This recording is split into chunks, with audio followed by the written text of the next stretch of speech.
सुना 1560 एक बादशाह ने खुदा से एक सौदा किया और उस सौदे का नतीजा था लोहे के पर्जों से बना एक मोजज़ा।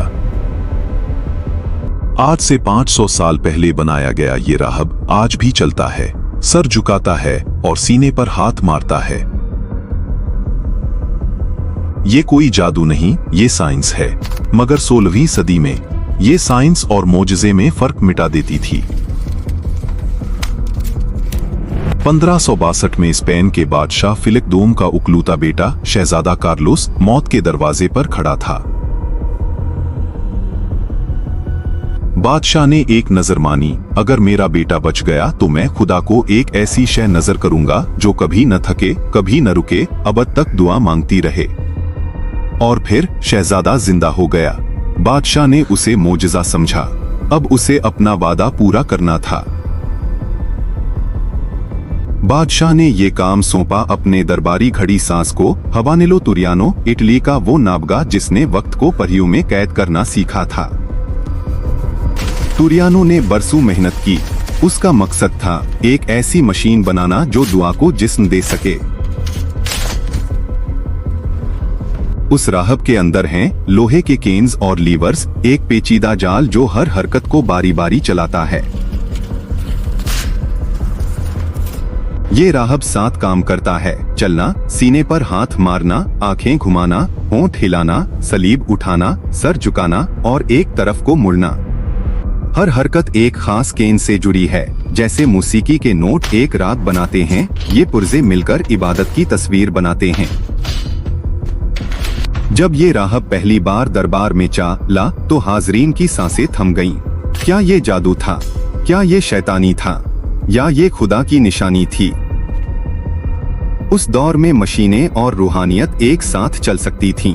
लोग यकीन रखते थे कि खुदा किसी भी जरिए से अपना पैगाम भेज सकता है। बादशाह के लिए ये महज एक खिलौना न था, ये उसका वादा था, अबदी दुआ का वादा। एक मशीन जो उसकी तरफ से हर लम्हा मगफरत मांगती रहे। एक मशीन जो नहीं थकती, नहीं सोती, नहीं भूलती। क्या ये कभी थक जाएगी या बख्शिश की राह में हमेशा चलती रहेगी? आज हम रोबोट्स बनाते हैं, मगर क्या ये सफर 1560 में शुरू नहीं हुआ था? तुरियानो वो पहला इंसान था जिसने मशीन को इंसानी हरकत दी। ये राहब 5 सदियों से जिंदा है। 2 आलमी जंगे, इनकलाब, सल्तनतों का जवाल, सब कुछ देखा और फिर भी चलता रहा। आज ये वॉशिंगटन डीसी के अस्मत्सुनीन म्यूजियम में है, दुनिया की सबसे कीमती यादगारों में से एक। हर साल लाखों लोग इसे देखते हैं और हर बार वही सवाल पूछते हैं, क्या इसमें वाकई रूह है? आज हम मसनूई ज़हानत बनाते हैं, मगर 1560 में तुरियानो ने मसनूई रूह बनाने की कोशिश की थी। फर्क क्या है? क्या एक मशीन दुआ कर सकती है? क्या लोहे के होंठ खुदा तक पहुंच सकते हैं? बादशाह फिलिप ने यकीन रखा। हाँ, ये उस बादशाह ने जो दर्द में था, जो मायूसी में था, उसने उम्मीद को लोहे में ढाल दिया और वो उम्मीद आज भी चल रही है। ये सिर्फ एक मशीन नहीं, ये इंसानी जज्बात का इजहार है। ये साबित करता है कि हमने हमेशा अपनी तस्वीर बनाने की कोशिश की है। तुरियानो के गियर्स और आज के एल्गोरिथम एक ही ख्वाब के 2 रुख। इंसान की तख्लीक जो इंसान जैसी हो। इन खाली आंखों में 5 सदियों की तारीख है। हर इनकलाब, हर जंग, हर नस्ल, उसने सब देखा और फिर भी दुआ करता रहा। 500 साल, जंग, अमन, इजादात, तबाही, और ये राहब बस चलता रहा। दुआ मांगता रहा, न रुका, न ठहरा। आज के रोबोटिक्स इंजीनियर जब उस राहब को देखते हैं तो उनके जहन में एक सवाल जन्म लेता है, उसने हमें कितना सिखाया?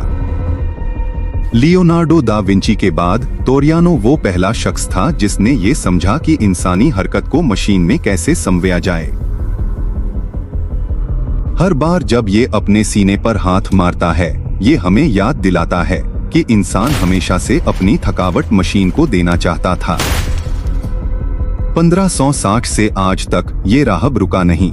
शायद बादशाह का वादा वाकई पूरा हो गया, या शायद ये सिर्फ लोहे के पुर्जे हैं। फैसला आप करें। सन 1560 आज भी ये राहब चल रहा है।